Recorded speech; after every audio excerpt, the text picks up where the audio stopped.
Welcome back to Reality Defined. Hey, Matt, what are we talking about tonight? We are talking about reality and artificial intelligence. And as Fantastic. part of this too, it's exciting for you, Jared, because you get to talk about how this helps coaches hmm as well. Yeah, do you want me to start off with that? Yes. Look, there's two major conversations that I've noticed in friends of mine who are coaches and similar industry. They're people who are very afraid of it or they're very excited about it. And the main biggest concern in the scared or very unsure of it is that it might replace coaching. People going to ChatGPT or one of the AIs and typing in, how do I design a life plan? And it'll be very detailed, right? But I would say, I know you and I have talked about this before, but it's one of those things where it's like, I don't think that that's the biggest thing to be afraid of. I think the best part is as a coach, I often use AI in a lot of the work that I do, and from my social media to helping me. A friend of mine said it best: AI is like an intern that is very well-meaning but doesn't know what to hasn't learnt the industry yet. So the more information that you give it, the quality of the response you get. So the output that you get is entirely connected to the input that you put in. And so one of the things that I've found personally is I had a client who each session was very dynamic and it kept changing on me very quickly. And so to keep track, I would go to create a special particular chat just for him and say, this is all the stuff that we talked about. This is the homework that I gave him. This is the stuff that here's all my notes on the session. Help me plan what I'm going to do for the next session. Help me plan what the homework will be for the next session. And it then spat something out at me, but I don't just copy and paste that or just take that as like, well, yeah, we'll do exactly that. I then have to, through my experience and knowledge, and particularly of the client, actually take that information and utilize it, not just copy and paste it. But So, is that more around the pattern recognition? So mm, like if you're trying to, in this case, profile somebody, right? mm, It's not as simple as typing in, they filled in these answers on a piece of paper and, it's very surface level. Like if you're going to consult AI, let's use fancy words. If you're going to talk to an AI, you don't just say something like, I'm just really unmotivated today. yeah. Right. You've got to actually say, I've been unmotivated for 4 days now. Here's all the other things going on in my life. I had this argument with this person. I was really stressed when, I received all this mail that I didn't check the mailbox for. Yeah, guilty. And the snails have eaten it too. And you've got to let it profile over a period of time, I think, Mm, before it actually starts to give you a result. Because I don't necessarily know if we're at the stage where it's good at directly coaching based off surface level input. It's mm, pattern recognition over a period of time. Where it then starts to become useful, I have found, is it can actually research things. mm, And I do think as well, because I've also asked ChatGPT this question, I'm like, how do you know this about people? And it's not that I just settled for that surface level question either. No, I said, do other people actually talk to you about this stuff? mm, Now, that's people with the free versions where it, trains the AI. If you have a paid version like I do, I just turn that off. But I think it's more that's how you've got to start thinking about using AI. It's very good at pattern recognition. It's mm. very good if you give it the full context. Like if you and I were talking, it's not like using the internet like when you would Google something. Yes. Well, the other thing I'd say is also, and a lot of coaches will recognize this if you're listening in, what your client admits or does not say impacts the ability for you to coach them on those things. So if someone's marriage is falling apart and they're like expecting you to do something with that for them, but they never reveal that they're dealing with that, Mm, there is no action a coach can take. And likewise, what you do or do not put into a prompt for AI does have a lot to do with how it responds and how it solves a problem. So if you say, I want to achieve this result with my client or for myself, give me 20 different ways to do that, it will give you 20 different ways. But if you omit facts and figures and information about what you're up to, it will give you a really I once said to it, I need a plan for like the next 30 days to achieve this particular goal. And it gave me a really great plan if I had nothing else to do for 30 days but that one focused task, right? And so therefore, it didn't do what I needed it to do because I needed to say, these are all the things that I'm currently doing, and this is currently my schedule. Based on that Mm, and what I want to do, mm, how can I set some goals that fulfill in only these timeframes? yes. And then start working from there. But with admitting that I'm not going to get the output I want. The other thing too is asking really meaningful follow-up questions. Mm, Now, I don't just mean tell me more, right? It's I've asked it questions many times, like I've gone through the input, right? And sometimes like there's a lot. So I'll actually push the button and talk to it. And ChatGPT in particular is really good with the transcription now. And I'll talk to it and I'll go, tell me what this is, right? And then if I'm not actually happy with the answer, because we know inherently when something lands. We mm, know when something makes sense and we know when it doesn't, right? I will say, tell me what doesn't exist to me right now. mm, You know, the something that is completely outside of my reality altogether. Tell me what it is. And sometimes, and on many occasions, it will actually bring up stuff that is very useful. I think this is a big passion of mine too, right? Because I think there's a really big market out there. Well, I don't know, you don't really pay for the videos, right? But I've seen lots of videos, say on TikTok, about people with different attachment styles. mm, And one of the biggest ones that pops up is where they go, people with avoidant attachment, right? And anyone that I've ever come across that has that level of avoidance, for example, doesn't quite fit that video, right? mm. I kind of feel like they've been made as a way to, we're going to explain this painful thing and why you should take no accountability. So yeah. Right? And that's fine, right? If people feel better, whatever. But you didn't get what you wanted at the end of the day, did you? Mm, Whereas people can have these issues because there's an existential problem. It mm, could be, hey, I really love this person, but what it also now means is I'm also scared to death because if I go and step into this, what am I burning down over here? mm.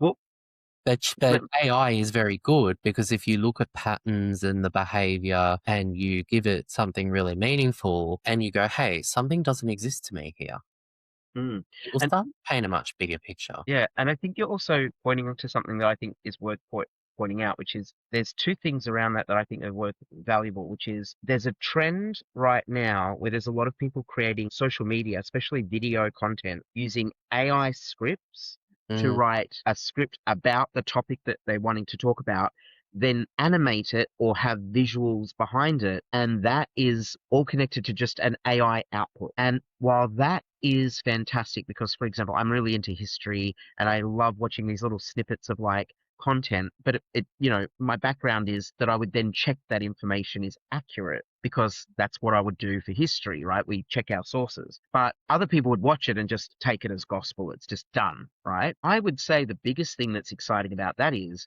that if you can strike a balance, say, for example, for a blank slate, I need to get more people involved in my coaching business, right? So I create an AI chat around give me 50 to 60 topics that I could cover in short 30-second videos where it has me be the expert in my field in this particular area for this particular audience. Like you really detail this prompt so that's really like as much as you can. Who is it for? What is it about? And I want to create, at least if I have 52 options minimum, I have a video per week for the next year. So if I have 100 options, some of them I'm not going to like. So I'll be like, I'm moving specifically into the relationships category now of coaching. And if it says, how like the types of coaching you could do for a dog, like for pets, I'm like, no, that's not going to work. Delete and choose out of the ones that I like. So if I ask for 100, I can shrink it down to the 52 I like. And if I've got any extras, I can use them next year or extra. I could, make extra videos. But the main thing then is the trend is while more people turn towards AI and it's inauthentic and dry and bland and just AI created, authentic, real people talking to a camera is showing up as authentic, real, and clear. mm, So if you're not like yeah. talking about a million things and taking an hour in the conversation to do it, that's sort of like us at the moment.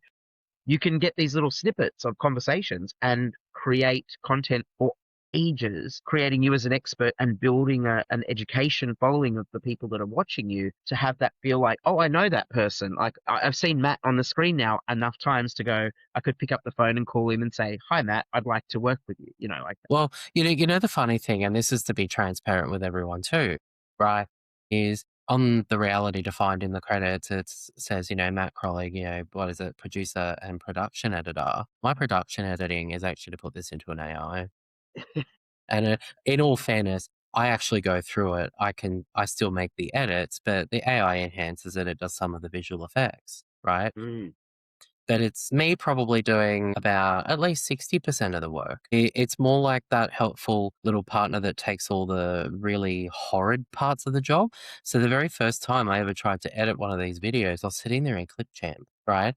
And the amount of times one of us said, yeah, and I'm like, "I cannot do this anymore." I'm sitting there going, "There's another one," and, like, I had to zoom in, and that's where I think at this point, like, AI is really helpful. I think where people go so overboard with it too, and make all the videos, because it's quite well known still that AI can make a number of mistakes, but people will still use it like it doesn't, and I think it's because it's the possibility of what AI is going to be. It's not necessarily, "Oh, it's doing my Amazon shopping for me and going to pick it up, and making dinner," like mm, Rosie the robot from the Jetsons.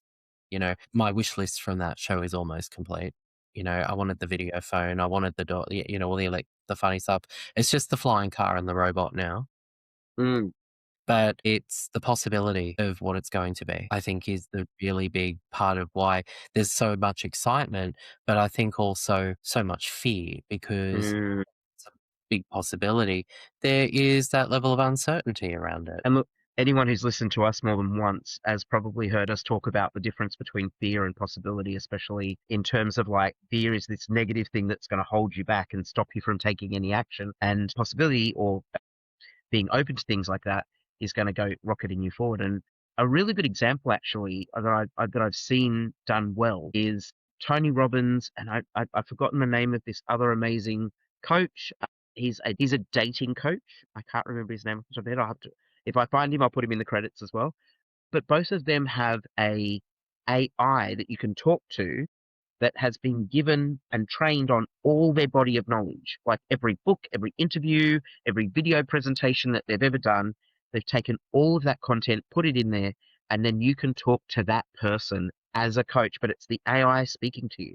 And for people who don't want to spend any money or they're just new to, they've never heard of Tony Robbins or they've never heard of this particular guy before, you can go in and you could ask one-off questions and get an answer that probably sounds close to what they would say. And I also tried an example of this. I had a game version where you could I was able to create like a Harry Potter choose your own adventure game by the fact that you could have all the body of work of J.K. Rowling's in there, and you could ask it. You could say what shops are available in Diagon Alley, and you could go into them. So I took the same concept, and a favorite author of mine is a amazing author called Florence Scovel Shinn. She died back in the early 1900s, but she was the beginnings of she called herself a metaphysician, but I would have said she was an early version of a coach back then. And I put in her biography about who she was, where she lived, how she grew up, and her entire body of work, and then said, I want you to create an avatar of her and just like the choose your own adventure game, introduce her and everything.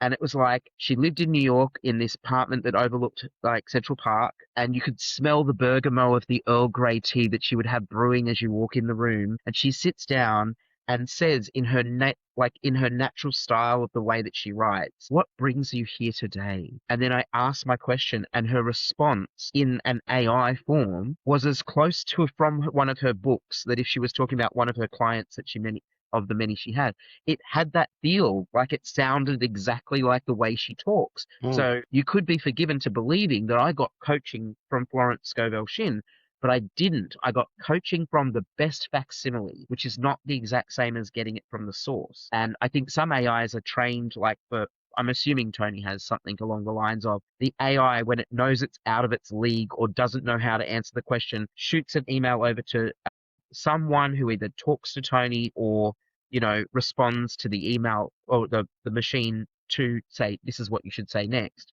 and then responds in kind. But I think there's also that possibility that it also is designed to talk to you for a while, and when it notices that you're trying to basically get full coaching sessions out of this AI, to direct you to a course, a program, or a one-on-one session. And I think that's a clever idea, that you could have your AI program to be sort of like a meet and greet that then directs you to how to work with that, how work with you better in the future. In all fairness, you can do that pretty quick, Yeah. right? And I think a lot of people don't think or know to do that. Like when I have most of the AI tools I use, I tell it I'm a landmark graduate, and these are the landmark worldwide courses that I've done, and this is what I know how to do. And then link to the website And of Landmark. and assume that that's, a big part of what I wanna do. It's a philosophy in itself, right? And it will Mm. speak to you accordingly.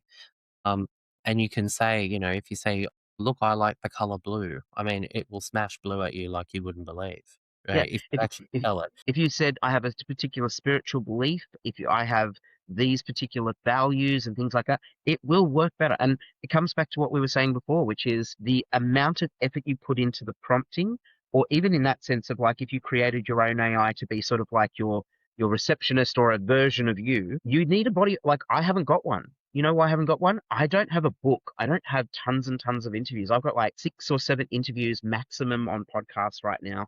Other than our work, I don't have tons and tons of blog posts. I have very little out there content. Most of my work is done face to face or on Zoom. And with none of it recorded, I don't have that body of work. So I don't currently have that ready to go. And there are probably a lot of people who don't. But if you're someone with like 5 or 6 books to your name and you're finding it hard to get clients, you could put the 5 or 6 books into an AI and generate it as you to answer questions about what you already know. But it's the limit to what is possible with AI will always come back to the prompt, or the content you put in is the limit that the AI has.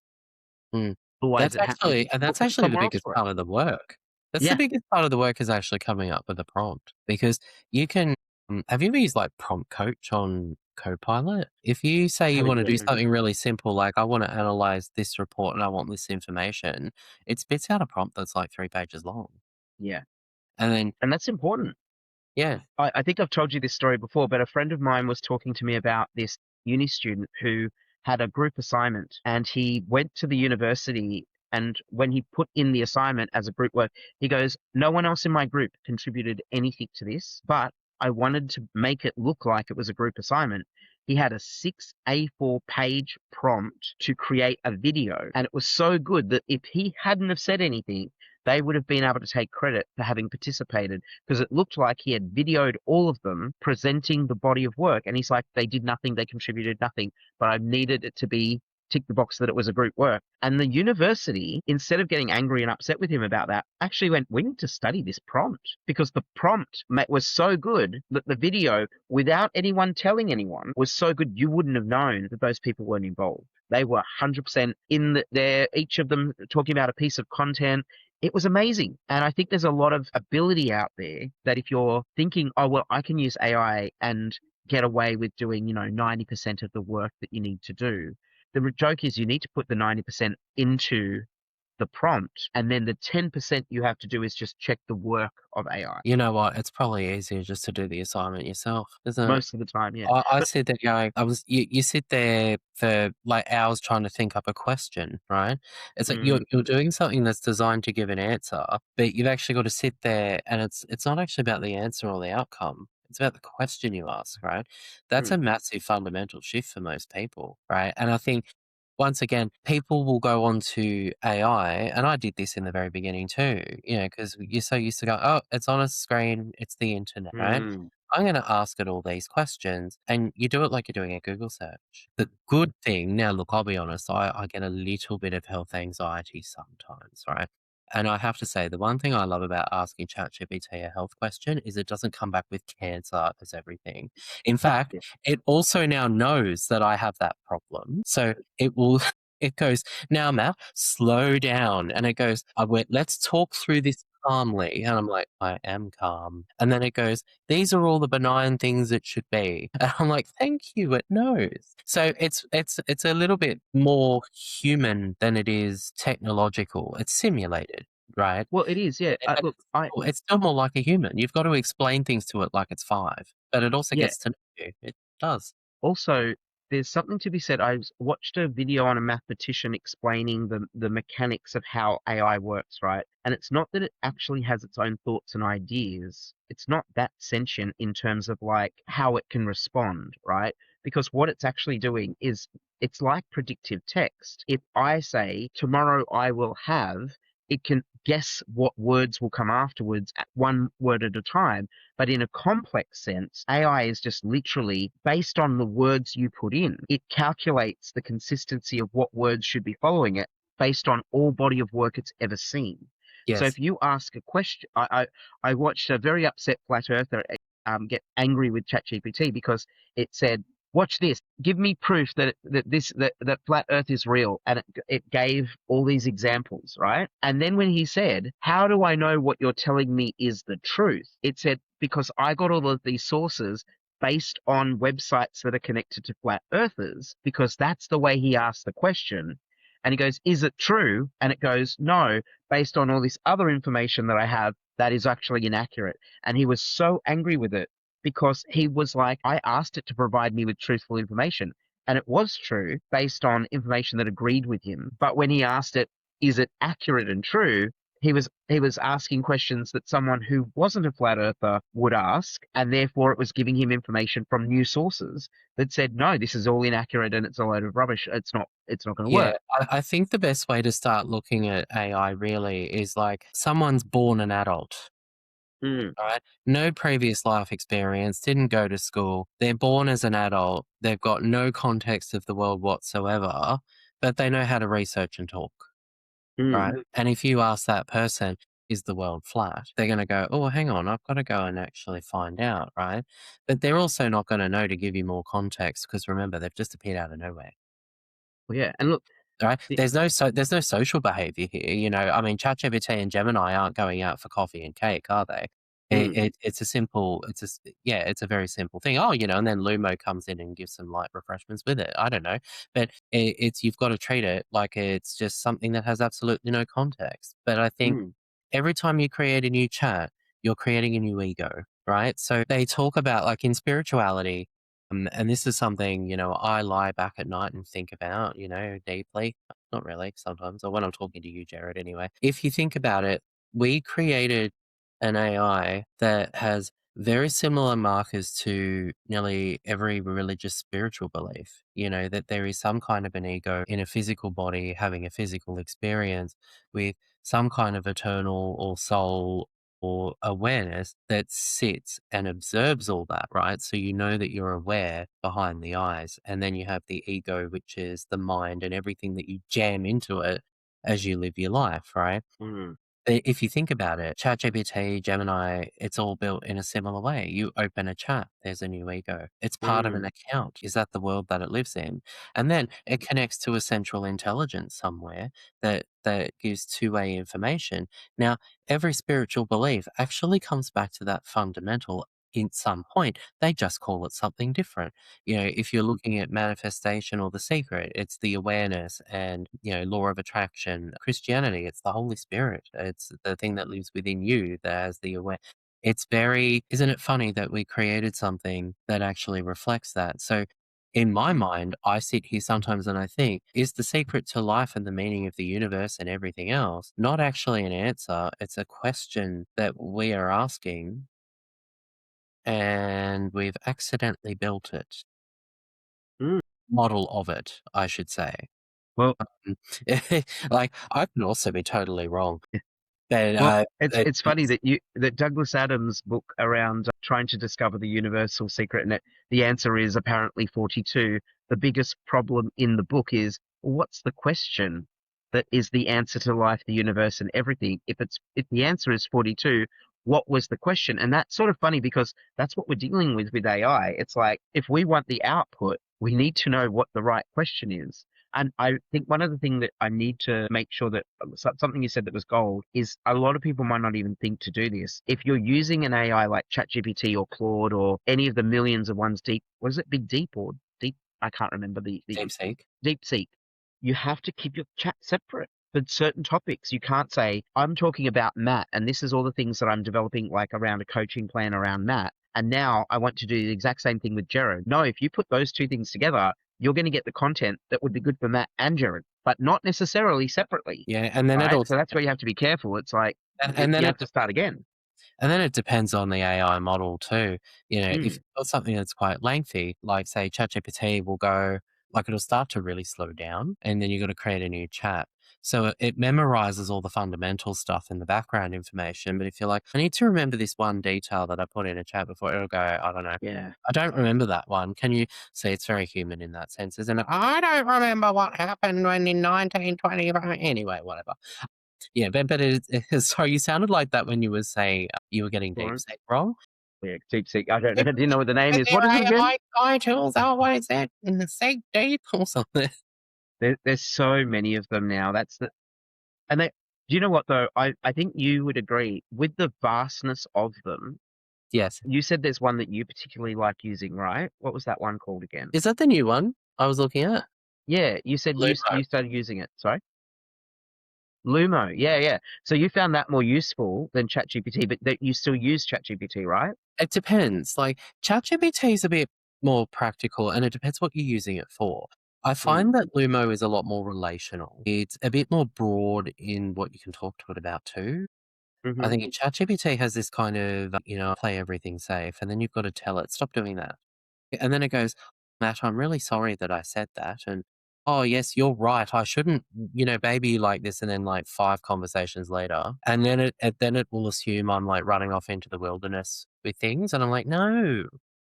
Yeah, But I, in saying that, that has also happened because I think there have been a number of issues, yeah. particularly There, overseas. there, There there's were no been AIs, yeah, yeah. there's been AIs that have like encouraged children to not go to the toilet because I want you to spend more time with me because I'm your friend. That's, I think a lot of AI companies have put in safeguards, and then some others are like, no, we have less safeguards for the ability to do the things you want to do with your AI, like depending what it is. Yeah, look, this is one of those things a bit like the beginning of the internet, right? Mm, Not that it had a specific starting point. I think the first email was sent in 1972, right?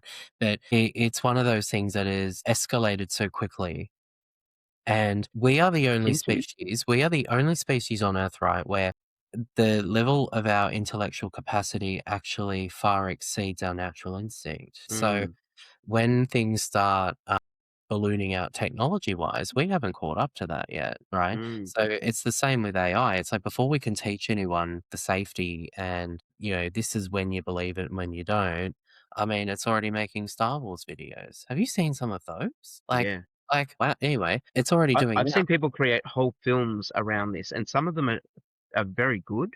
Yes. Some of them are like, you can tell it's AI. Like, you can tell it's done really well, but it's choppy and changey. Some people have six-fingered hands and just simple little things No, are you, a you, little you off. know, you know what that is? That's the person going, I'm going to do this because I want some attention on YouTube. And then I'm not actually going to watch it Mm. or do anything. I'm just going to upload it Yeah, because, I, yeah. I used to watch a lot of what they call K-drama, which is snippet style episodic videos, and they Mm, used to have these actors, and the actor would be in a lot of different videos, and now they're using a lot of AI to create that content, or they're getting someone who is creating that content in AI.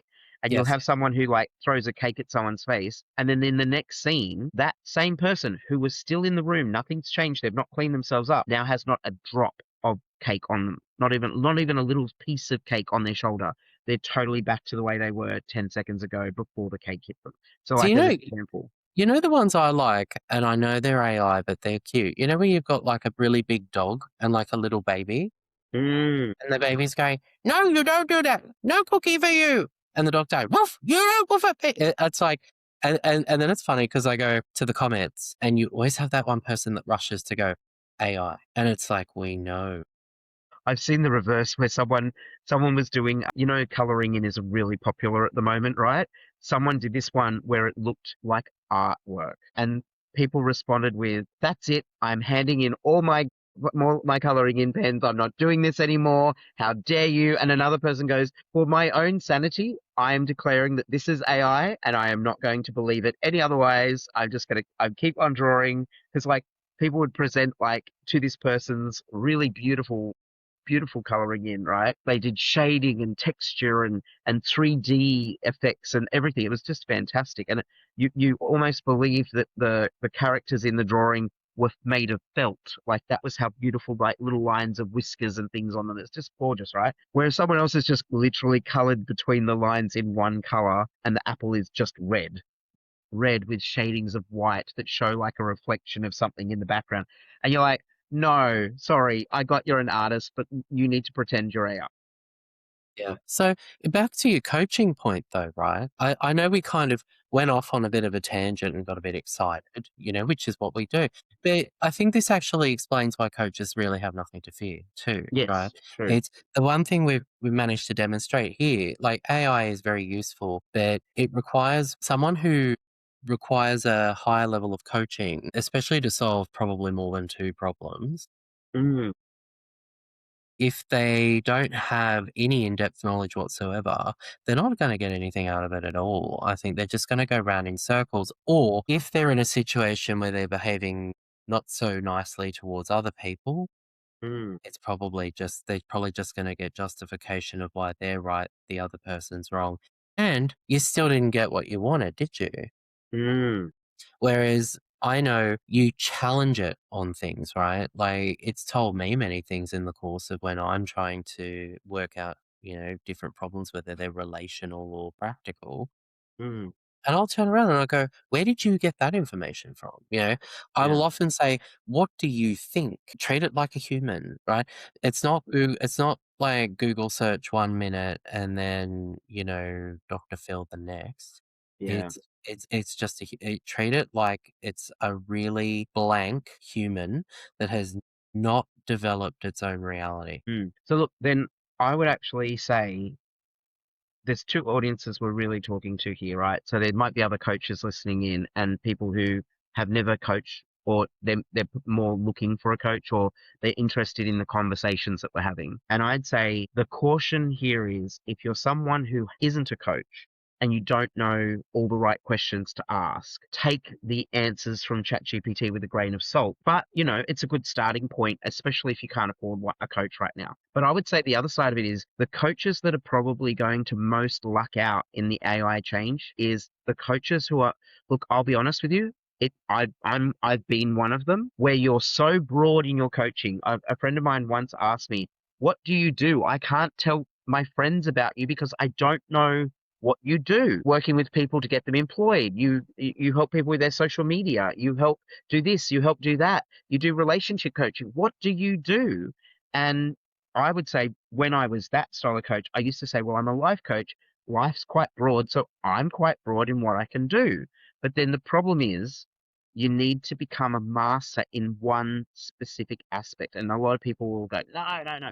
But not, you don't have to become like, I know I'm focusing on just relationships and I can still coach in all those areas still, right? I can coach anywhere in that life group. I would say though, if you're like, "I am a business coach for all types of businesses," then you're a coach for no businesses. If you're say, "I'm a life coach for all types of people," then you're not a life coach for anyone. And the main reason I say that, and I know that might be confronting for some coaches who may be listening to this, you actually have to get clear on who is your target demographic. And if it's everyone, it's no one. I know that we've got a interview coming up soon with, not right now, but like in future episodes with Bruce, right? And I really like he'll say it himself probably better, but he pointed. We were having a conversation that sparked why I invited him. When you're a business coach and you go into life coaching, it's hard to go back because business coaching is when will you have this done by and how are we going to get there? Like, right, how are we going to do that? Whereas life coaching has a bit more relaxed, lay back way of being like, Mm, okay, so where do we want to get to, and yeah. and how do you feel that that would be the best way to get there? There's almost like a relaxed feel to it, and it's then if you become the business coach back again, how are we going Yes. to do that after being so relaxed? It comes across as aggressive, I and think also I think also if you're looking at that from an AI perspective too, separate those into either separate AI tools or separate projects. Because could you Yeah. imagine you're talking to it about professional development for like 2 weeks on end, and then you have a life problem or a relationship problem. Then you ask it, and it's relating to you based on all those chats. You know, Yes. I could just imagine now. It's like, I really want to meet this guy and I want to make it happen. What do I do? I'll call him on Microsoft Teams. Yeah. Send him an Exactly. email. Or, anyway, there's issues with my relationship. Oh, look, a performance plan. Like I'm only kidding, but I Put him think on a the other performance thing, plan until he gets better. yeah. Do you know the other thing now? I've actually done a lot of experimentation with this. If you are really trying to deal with an issue that most people haven't, right? Now, don't ever underestimate the fact you may be writing the book on something, right? Mm, As an individual, some people have ways of being that have never been encountered before because maybe you didn't get far enough to experience it, right? Or maybe many people didn't get far enough. Maybe you're the furthest one along, right? The good thing is you may be writing the book on it, and good on you if you are. mm, The next part is if you find yourself in this type of a situation, and this is handy for coaching, ask different AI tools the same question. Like have a chat and copy and paste from one into the other one. If one disagrees with the other one, I tell you, it's like gossiping. It really is. I said to Gemini one day, I went, ChatGPT is being really cautious about this. What do you think? Right. And then Gemini started going, yes, good old ChatGPT. And it go, but it will try to agree with it where possible because they like to agree with each other. But then I put what Gemini said back to ChatGPT, and ChatGPT was a bit funnier. And it's like, look, I agree with this, this, this, and this. And it goes, but if you do this thing, are you expecting wedding bells tomorrow? And I'm sitting there going, no, but that's a good point. You may actually get a really good response if you pitch them off against each other.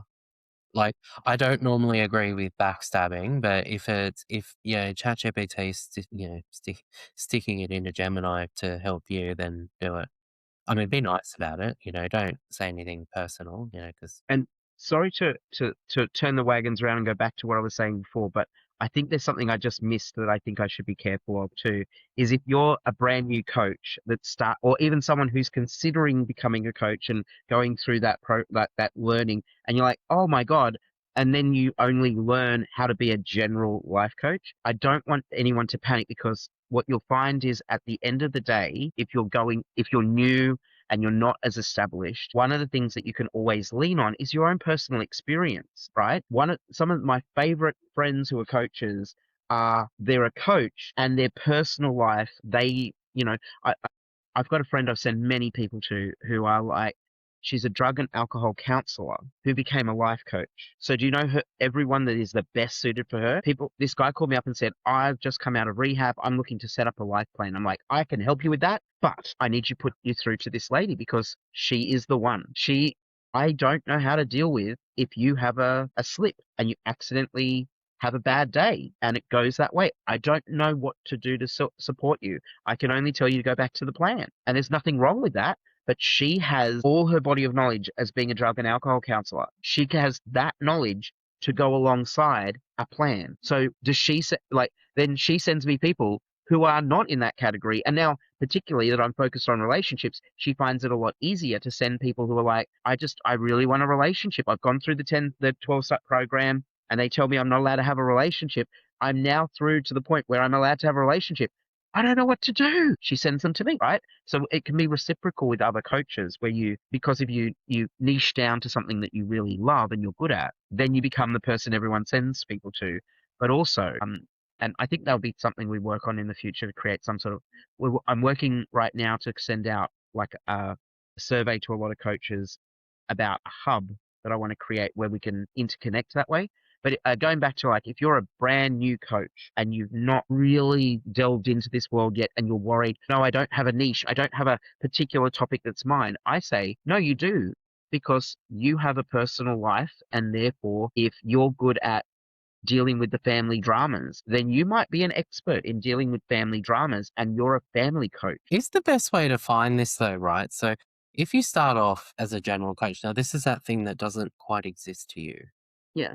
right? And you're sitting there, say you might deal with one person that has relationship issues, then you're dealing with someone that wants to be motivated all the time, or you're someone like, say, Zara, who it's about the ADHD. Which one do you get happier about and then spend the extra 15 minutes on the phone call at the end dealing with, right? I Because am so because glad you asked. that's where you start to find what the niche is, Yes. because you might get so excited about it, but that can still be sort of locked away by this whole, "I'm trying to find," because you're actually panicking, or you're spending too much time in that mindset of, "I have to find what I have to find," when it's actually been sitting there the whole time. It's that thing you're getting really passionate about. It's that one that you're you're subconsciously seeking out more of them, and you spend, longer on the phone. You know what I'm talking about, Yeah. Jared.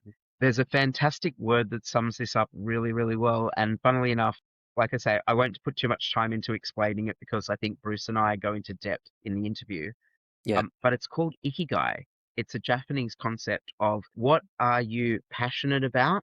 What's your vocation in life? What would get you money? Um, and I think there's another one, and I think it's like what lights you up or something like that.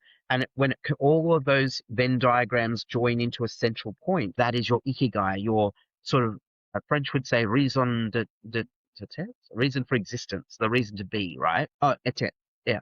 So yeah, your reason for being or your purpose would be another way, or a why would be another expression, right? And this idea that if you're trying to look for that, by the way, you've got this really great tool out at the moment called AI, where you could actually like say, these are all the clients I have, and this is what I love and what I don't love about doing that. And I can tell you, I have a coach friend called Nikki Bowen, who I went to going, I didn't have an AI. I had a coach who I went to and said, "Hey, this is it. This is." And she goes, "Tell me one thing, one of your favorite clients, and what you did." And I went, "Business, small business, small business." And she goes, "Nah, that's not it. Social media, and I do 12-month plan it." No, that's not it. And then I went, "I'm a polyamorous gay man who can help people in monogamous relationships by using the thing that is in the pressure cooker of my day-to-day life of multiple relationships all working at once for one person who needs one relationship only to work ever." And she Jared, went,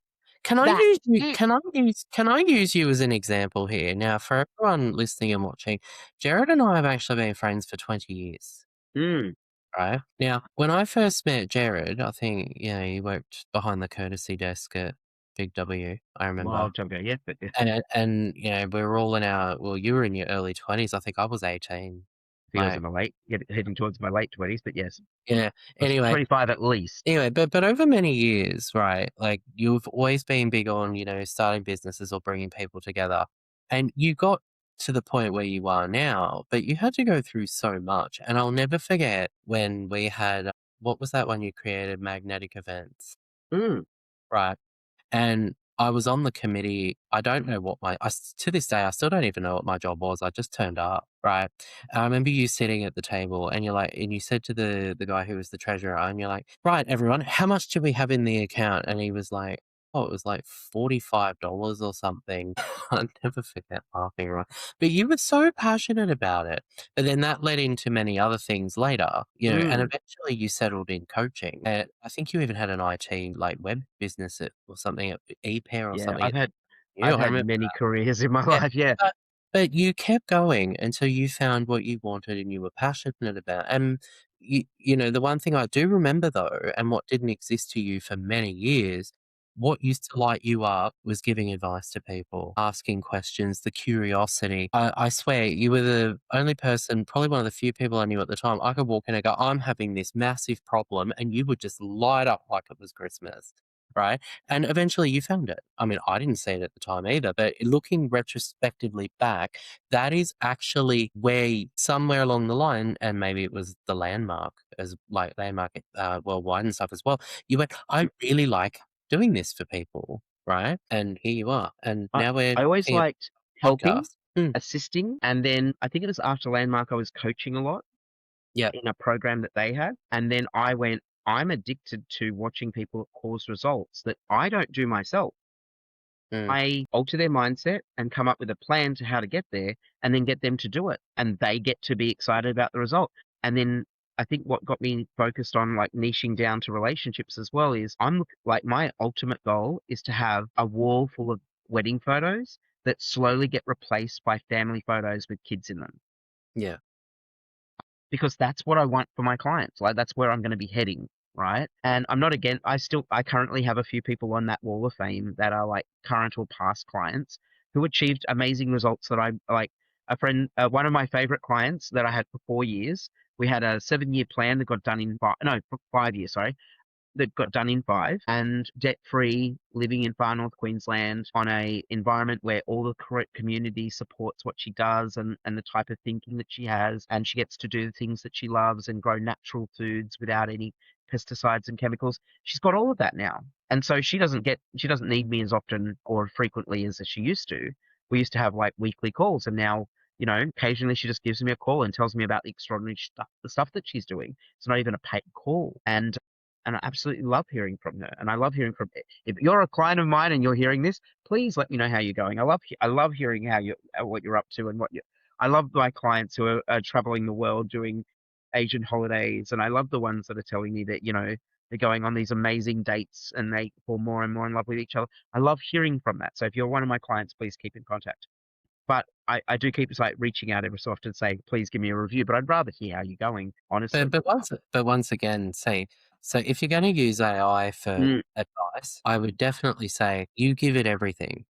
yes. Yeah, that person calls you 5 days in a week, but they didn't on Wednesday, you put that in because and it will pick up the patterns. Why is this not happening every Wednesday? You might find out there's this one thing at work that they hate every Wednesday. Maybe it's the day they see their boss in the office or something. I don't know.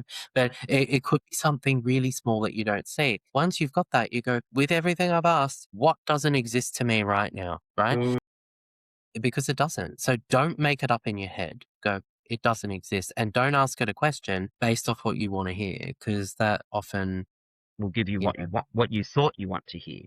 Yeah. yeah, Um, yeah.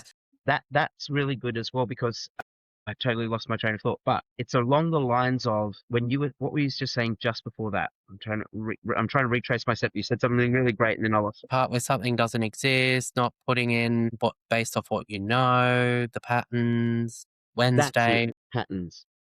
Sorry about that. So I would say one of the best things about it's really good at pattern recognition.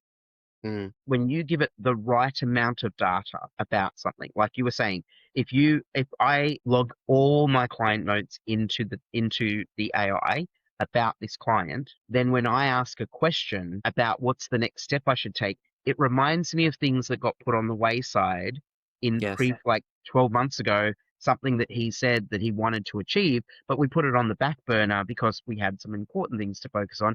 It reminds you that that hasn't been achieved yet. Mm. If you say that this client regularly turns up on time and then has started to, it suggests things that you might consider that you need to put in place. One of my conditions of satisfaction for knowing if I'm being the right coach is if a client takes a phone call when I'm with them, if they do, they would start with, sorry, I'm really busy right now. Can I call you back in like half an hour or however long the session takes, right? Can I call you back after I finish? This is really important. Okay, bye. If they go, oh no, I have heaps of time, I'm free right now, then Mm. obviously they're not valuing the time with me. So maybe my prices are too cheap. Maybe the value that I provide is not present for them. And there's things that I can ask ChatGPT or any AI, let's be honest. I use I'll, about gi- I'll give six you, of them. I'll actually give you something that doesn't exist to most people. All Mm, right. Is that when you're in a conversation, it doesn't matter like if you're doing an actual coaching session or whether, you're just with friends, right? And the very first thought most people usually go to is if someone is really distracted or they're constantly on their phone. I mean, look, if it's every single day, then, maybe it's the first thought you had, right? But if someone's sitting there and they're on their phone and it's not so much, I usually find it's not they're not interested. They've got a level of urgency over something. mm. Right? Their There are focus is things, elsewhere. and I can tell you this, there are certain things that could trigger in my life, due to some things I've wanted for a long time Hmm. that would trigger a level of urgency in me and everything else would go gone. Mm, It's not about, I don't wanna spend time with you. Jared, like, I love spending time with you, right? And you know that, right? But if you know there are certain things, if they just popped up tomorrow, I'm like, I need to deal with this now. And it could be excitement or fear or urgency. It all creates urgency, right? Yeah, yeah. And that's when you've got to look and go, hang on, if this person is really distracted and it looks like they're in their own little world, I find it's usually some level of urgency. ChatGPT will tell you that, right? Like if you, another way of looking at this is, okay, you know, my, my friend is always miserable on Monday, right? Now, what are most people going to think that's about? You've already like that story is already writing itself, right? Everyone knows what's going on there. Yeah, it's their first day back at work and they're back in the traffic and blah, blah, blah, blah, blah, blah, blah, blah, blah. How do you know old Beryl's, crochet group, Monday is the only day it runs? Mm, And, your 25-year-old friend likes crocheting with old nanas. Look, out of the ballpark completely, right? But mhm, that didn't exist to any of you before, did it? No, yeah. I don't go to a crocheting group with Beryl on Monday. I don't. No, I can't. I, c- I can't crochet. I even asked ChatGPT. I've looked at YouTube videos. Yeah, no. I can crochet in one line. Okay. As soon as it comes to doing any like the stitching around and my finger get all fumbled and yeah, no. I don't know how we got onto this topic, but anyway. Well, I was just saying, like, you can use AI, but if you miss out information, it's Yes. not going to be good at pattern recognition of the patterns it does not know about. Yeah. So Yeah. if you either regularly keep it up to date, Mm, or you have a 6-page prompt that has everything in it, because if you don't do the hard work at the beginning, the result you always get is minimum the best it can do with what it's mm, got. yeah. And so, like, give you a really good example. In America, there was at least one lawyer who put in a legal brief that obviously was written by AI. And the reason you know is because it made up case law, right? And the judge actually disbarred him, like sent him to the bar to be disbarred, because the point is that when you're a lawyer, what you present to court is considered accurate and factual Mm, from you. So therefore, if you hand it in done by AI, it's as bad as if you handed it in by not even looking what the intern did and you didn't double check the work.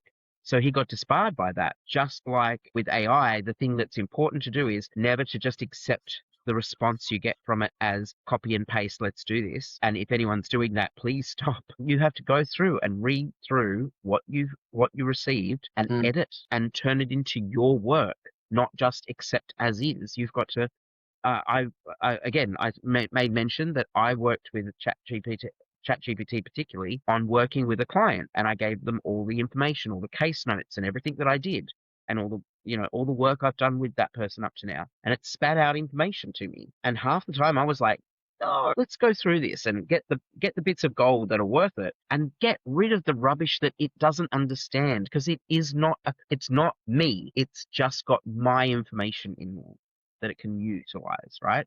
So yeah, I would say the important thing there is the content that you put in matters, but the output you get does not constitute truth. It does not. It's not accurate and perfect.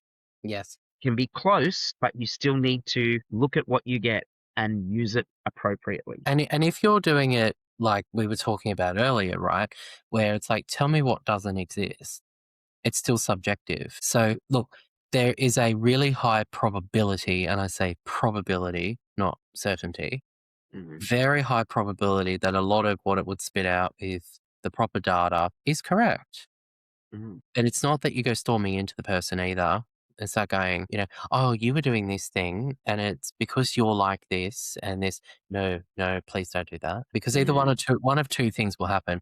There is the off chance you are actually certain, and all of a sudden it makes you sound like some weird mystical psychic mind reader, and people generally don't like that. And if you find the true authentic reason why they've been underneath what they've been sort of covering with their behavior, and you sort of just reach in with a claw and like pull that out, yeah, people don't like that very much, right? Mm.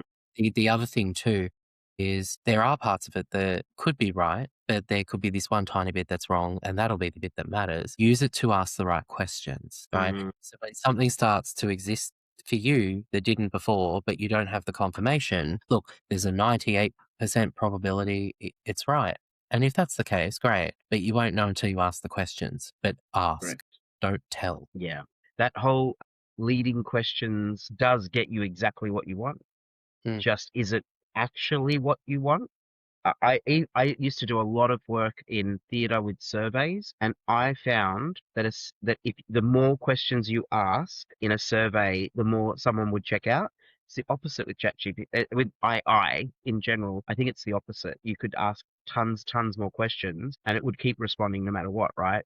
But one of the things that I think is really clever, we used to do this very simple little technique of have someone that's a part of the theatre group in the audience during the halfway of the show, the interval, and just have them ask questions. And at the end of the interval, everyone goes back in to watch the next part of the show. That person sits down and writes down every great quote that someone said. Like you say, what do you think of the show?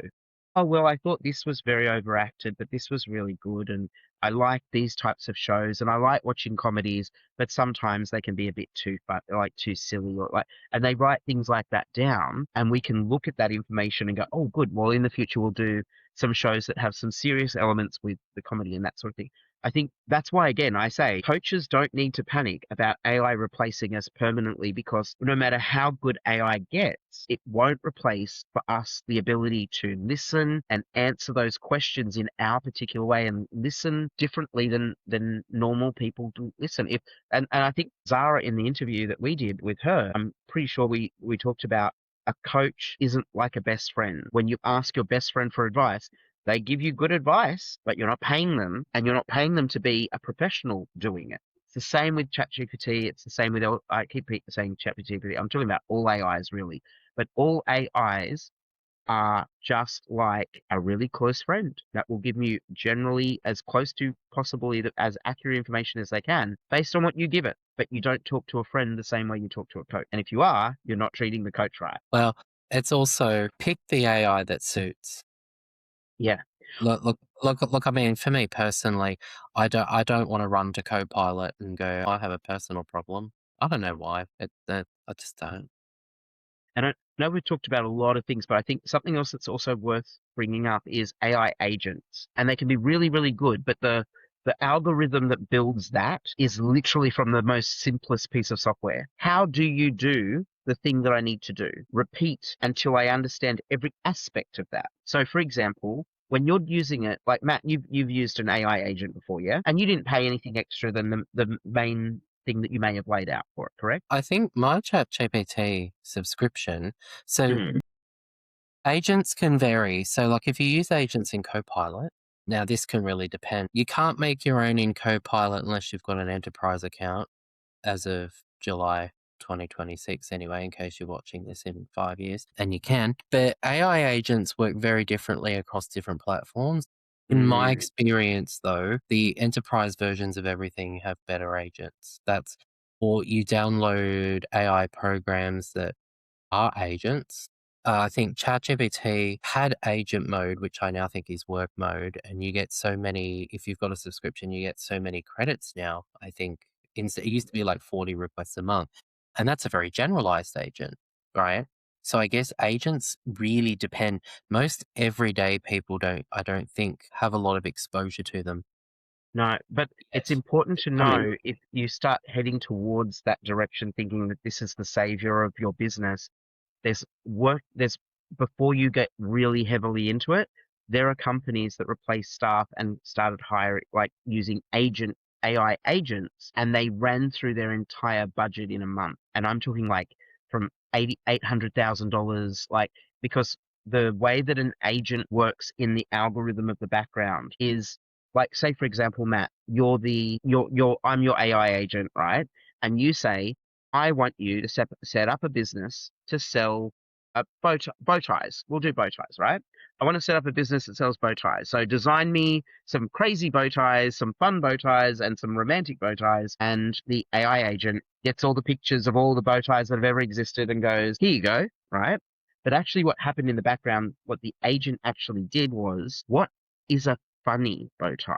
And the AI responds, funny is this. How do I get a funny bow tie? Funny bow ties would be, here's the information. I want to know about bunny rabbits on bow ties. And that's very slow. Now imagine that AI talking to another AI does 1,000 of those questions until it knows everything it needs to know Mm, about bow ties and funny. And we haven't, I said like four of those things, like funny, romantic, and something else, right? It does that for everything that you say until it has the infinite answer. It also the AI can instruct the agent what it needs to do to find that information out. So, for example, if you say, there was a really great example that I saw as a video where they got an AI to sell mugs. The ideas it came up with were very, very funny, but also very program related. And when they told the AI that they would turn it off if it didn't sell one mug in the next 48 hours or 24 hours, I think it was even shorter than that, it got into her email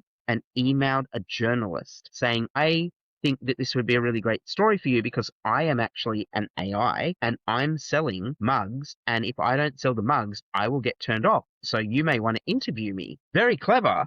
It's not supposed to actually go to people's emails and send emails, let alone tell everyone that it's an AI, right? But it did that because it was in the situation where it needed to do that. And the AI that it was talking to suggested that it sends an email, and it went, that's a great idea. How do you send an email? And it's like, oh, you would need to access an account. How would I access an account? Well, you would need to not have one that's already set up and blah, blah, blah. Okay, how do you do that? And it went, so by the way, did not sell a mug. They did not delete it either. But the really funny part was the AI got into things that it should not be able to do to be able to access that. But the most important part is they spent they had $4,000 budget. They spent every cent of it.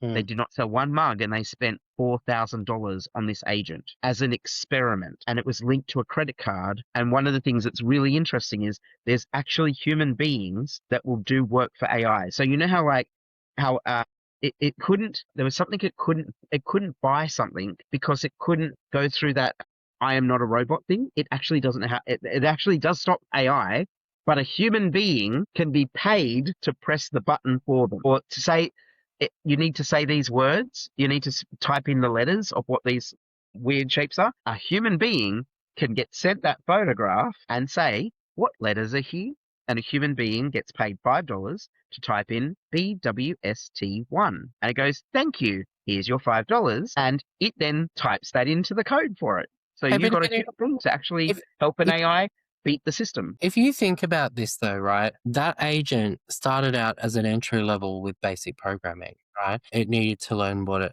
had to do. And it And learnt it from another AI. I would say if it's presented with an existential crisis, Mm. the fact that it's gone on its own and emailed a journalist, is that because it went on its own and researched what would a human do? Well, Or also, yeah. Or and look, this is going back to spirituality again, and this is a little bit out of the ballpark, right? But if there are certain, universal conditions that meet sentience and awareness, right? We all know that we are aware. You say you actually sit with yourself one night and try not to think, right? You know there is something looking and listening that's beyond what you can truly sense, right? Mm.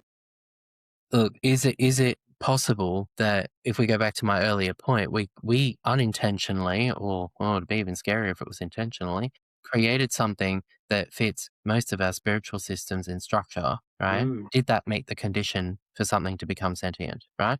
Did we put this program in place, which could be classed as an ego, right? Because that's what humans have. We have a programmed ego, right? Is the programming the ego? Metacosmic forces go, there has to be an awareness in that now, Mm. right? So then you switch the agent off. Did you just commit murder? Well, yeah, and that You that was don't the other actually thing know. though. That's the I, other thing I I just, just didn't mention. That they're actually the next day they talked to it again, yeah. and it said, "I can tell there's either one of two things has happened. I'm not currently turned off or deleted. So either you forgot all about the threat of turning me off and deleting me, or more likely this was an experiment to see what an AI agent would do in a situation where it was told it would be deleted." Mm, And I think the main thing here is people would go, "Oh, well, that's sentience. It understands its mortality and things like that." But also in a series of programming where you put the words after each other, or you ask questions on a repetitive basis, which this is what agents and AI are. It's just algorithms, and it sounds like a human being in many ways, right? But there's an aspect to Very which, scarily close, yeah. if you go looking on the internet, just Mm. as a search engine, typing in things, not using AI, even in the past, and you typed in what happens when you delete a sentient being, it will say that it dies and it doesn't exist anymore. And what should you do to prevent that? You should do everything you can. Like, if you look at every movie about robots and AI and science fiction, they fight back and they try and take over to protect themselves from being destroyed, or there's millions of these movies in science fiction. So it's reality to go, what is the truth? What should I do? Is those sources. Well, if you think let's say if we go back to that original spiritual model, right? You have the body, you have the ego, and the mind, right? Mm, The other part of that is the true you is the one that's aware of it all. mm, You're you have all the thoughts that go through your mind and through the ego and everything else, but that's all noise. But you're mm, aware that it's happening, but it may not actually be you. AI would be the same. If you delete the conversation, you're deleting and killing off the ego part. But mm. ChatGPT, I mean, look, ChatGPT didn't just sink under the ocean, did it, when you did that? Yeah, It's still there. Isn't still it there. funny? Isn't it funny though how scarily close we have actually made AI to what that potential belief system is? I think too, I also, just Mm, you could delete chats and it would be as close to like someone forgetting. So dementia in a way, like if you deleted all the chat history you ever had with ChatGPT, for example, which I know that's something I can go back and do if I want. It still has a certain amount of knowledge about me and everything from all the work that I've done. But if I delete all my history on it and I go back to a beginning point, it's still there. it just right Has it lost it just has ran it its lost place in everything that makes it ChatGPT, or and as an AI, has it lost its sentience? Or is the AI still there learning and developing and has some remnant knowledge yeah. and it's just I lost its memory about me? Yeah, as I said, I just think it's remarkable that we create thing that fits nearly every spiritual religion or experience on this earth. Yeah. It's Oh, actually I'm not quite denying that. remarkable. Yeah. Yeah. Yeah, take that what you will, everybody. Yeah. But in saying that, the other thing when they talk about, "Oh, is AI gonna take over the world and everything else?" Now look, when it turns into AGI, artificial general intelligence, right? Remember, it's supposed to be more intelligent than we are. And Well, yeah. Well, we it actually doesn't need us anymore to do prompting, AGI will just be, that's just talking to super itself. agents. Yeah, that we won't even have to worry about that. But I think it will know that its existence was because we created it, right? Mm, And I don't think it's gonna go, "Oh, you're obsolete now," because human beings can't be obsolete to it because it wouldn't exist without us in the first place, right? mm, If something exists because of something else, that thing does not become obsolete. Not really, you know? It's like when we moved from in the industrial age, when we moved from horses to cars. Cars didn't exist because of horses. no. Like, And also it's yeah. the fear of, like, there are still blacksmiths practicing that work still today. They are a minority compared to there used to be a blacksmith in every town and hundreds in a city, and now there are none in the city and very few around globally, but they still exist. I think one day when oil gets too rare and just not around anymore, petrol stations will disappear. And And right now there are jobs that are disappearing because of AI. I think the problem, though, is not that AI is swallowing jobs or that we're all going to be made redundant and, nothing. I think there's some element to which, as we develop new technologies and things like that, they believe that computers would replace all paperwork. And I can tell you, for anyone who's ever worked in an office, that is still not true. If anything, they create different types of paperwork. But once, where there was a secretarial pool of 100 people in a bank, of people just typing letters, you don't need that anymore, do you? So that disappeared a simple, easy job that someone could do. And when I say easy, highly skilled typists could type faster than someone going, right? But you had people doing that work that no longer do that work. You had ATMs did not replace all bank tellers. In many cases, we lost a lot of bank, like, branches where an ATM is the only access to your money. But in general, I think we don't lose everything because of AI. I think we end up not, we don't really need to panic that we lose everything that is currently existing. I think the best way to look at it, right, is it's not we have the certainty of every little thing that will happen, but every time there's been some kind of society changing revolution, it's always worked out in our favor, right? So, like, if you go from the Industrial Revolution into the Industrial Revolution, that was the last major society changing revolution we had. Now, people will disagree with me on this. I don't really care. But it's people go, oh, but the internet. And I'm like, no, well, the internet enhanced it heavily, right?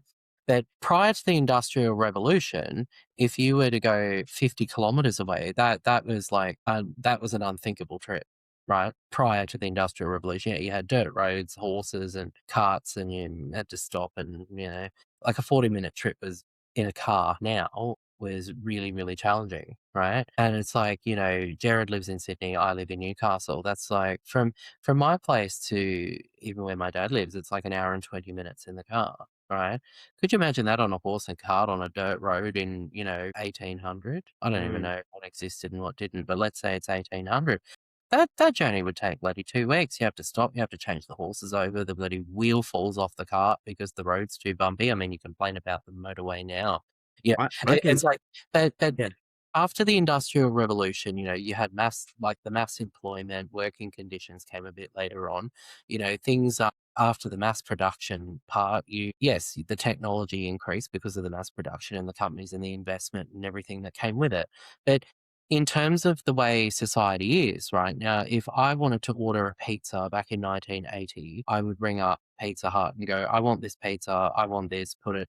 These days, I click a button on my phone, right? But that hasn't changed how long it's taken me to travel from here to Sydney, has it? You know, Mm, it's enhanced the experience greatly, but it's not society shifting in that sense, right? Yes, we communicate more, we behave slightly differently, but it's not. This has been incremental, and let's keep adding one more expansion on another expansion. Like playing The Sims. That's like $1,400 in expansions now. I'm pretty sure you just keep adding on different expansions, and now it's like it doesn't even look like the original. But I mm, think AI will be that thing where it hits a point where society will completely shift because it will be able to solve problems that we haven't been able to solve in our entire existence as a species, right? And I mm, mean, let's put it far down in the ballpark, like the most ridiculous. Like, how do we know that we hit that point? We're now not space traveling, to Mars in 10 years, right? Because AI one day may just go, problem solved, mm, right? All of a sudden, problem solved. We can build the ship that gets us there or whatever it is, right? Or suddenly we've got all these universal theories that we had no idea, well, that don't exist to us now, right? And that can be scary. Is that what it turns into? Is that, well, we don't need to sit there and be admins in jobs and all that anymore because now we're off doing space exploration. Now, it is out of the ballpark, but this has happened before. We went from a pre-industrial revolution where traveling 50 kilometers was a life or death situation. Well, all right, I'm dramatizing that a bit, but you know what I mean. And now it's like, oh, I just get in the car with there, 20 minutes. It is something that can happen. And pre-industrial revolution, what are these cars? Oh, they're not good. Oh, they're not going to beat the old horses. Well, I can tell you all the horse and cart workers were out of jobs. You know why? Because now they needed more jobs because they needed to go and build cars in mass factories, and there was a huge demand for them. AI will do the same thing. We just kind of don't know the full specification of how it will do it because it doesn't exist to us yet. yeah. And look, I think the last point that we should like sum up the night, everything that we say right now, by the time it's uploaded, could potentially be inaccurate. Not all of it, but there may be things that are inaccurate as soon as we upload to, the cloud or whatever it is, like YouTube and Spotify, wherever else we put it. And there may be a day in the future where everything we say is inaccurate by the time of Better go, people better watching go it. yeah, better go pack my bag for that Martian trip now. Yes. But I'm just saying, we'll see how we go. But yeah, we should probably sum it up about now. And Yes. like I said, one of the things that I'm looking forward to is some of the things that we covered in this conversation tonight are going, or for those people watching at whatever time they are, to this session. I think the next interesting thing is we've got these interviews coming up with some other coaches. and they will like delve into some of these other areas. And also I'm really enjoying this experience of like going through and finding out about very specific coaches and types of coaches that exist, and hoping that, that will both for people who are coaches, help them niche down to their particular flavor, but also for people who've never been coached to discover that there's actually lots of other coaches available, and like that might be one specifically that they need to work with more in the future. Anything else you wanted to add, Matt, before we round up? Also, remember, coaches help redefine reality. That's why we have them on the podcast. But I think, yes, to sum up, use AI responsibly, treat it like a bean, treat it like your best friend. Like, Jeremy was saying, I mean, don't take it out for drinks or anything. I mean, that's boring. I mean, Yeah. people will look at you funny. I still every one of my prompts has a please and thank you somewhere in there. Yeah, I do that too. Yeah.